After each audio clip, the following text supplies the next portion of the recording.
Hi everyone, welcome back to my channel. So in Mind and Soul 6, I talked about how the establishment of UK elite universities has the potential of undermining our education system in terms of integrity, quality, and equality. And I felt that I need to probably say something more about the system of how it works, because there are a lot of concepts which are used to push these kinds of systems, and we assume that we have understood and we have not understood. So why was the UK and the US strategy so effective at making us play second fiddle to them in terms of our education? The first thing that these two countries did was to keep giving us rankings of the world's best universities according to their own criteria. And because of that, they were always at the top. And so they pushed a fiction that their universities are the best in the world. And this is what made us accept when they told us that now they need to promote their own type of education everywhere in the world. The second thing that they did was to cut down all alternatives that other countries might have had to higher education. So they did this through the GATS agreement, the General Trade Agreement, where they forced countries to sign pacts saying that they would open up their skilled workers and educated workers to competition and for them to work anywhere in the world. And of course, us being so flattered when we get attention from the West, we thought that this was a sign that our graduates are really good, when actually it was a sign that the US and the UK didn't want our graduates to be working at home, but to be roaming around and making dollars for other people. The other thing that they did was to go through the World Bank and tell our governments to defund education. So like in the 90s, that was when boom was withdrawn and students were made to pay for public education. And that way, there was no competition that would prevent people from going to study in the US and the UK. The third thing that they did was to call this system, not to call, but to make the system sound like it was naturally that way. So these days, we hear ourselves talking about wanting quality education, and we assume that these standards of quality are neutral. We don't know where they came about from or the history of how they came about. And this strategy has been so effective that even our generation of lecturers who were not there when the World Bank was saying that we don't need higher education, we've all bought into this idea of quality, but nobody asks what standards we are talking about, who sets the standards, and how they set them, and whether these are the standards that we want.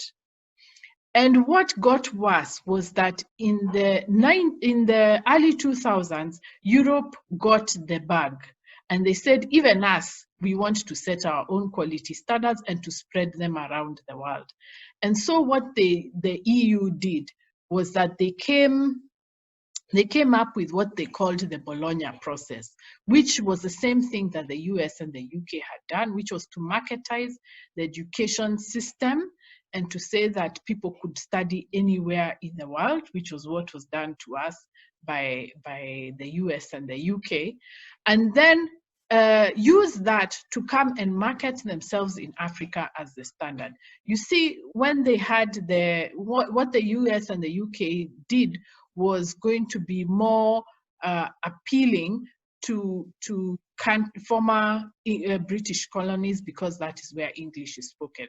So the Europeans, especially the French, needed their own standard setting, and they did this through the EU, and they called this the Bologna Process.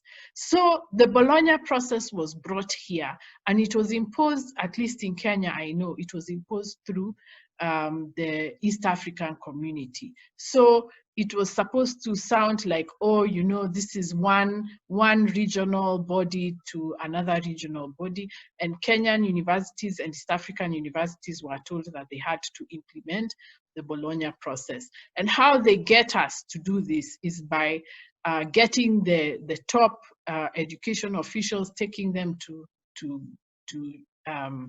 Europe for visits. And so by the time these education officials and university heads come back, they say that we must implement these standards that have come from Europe.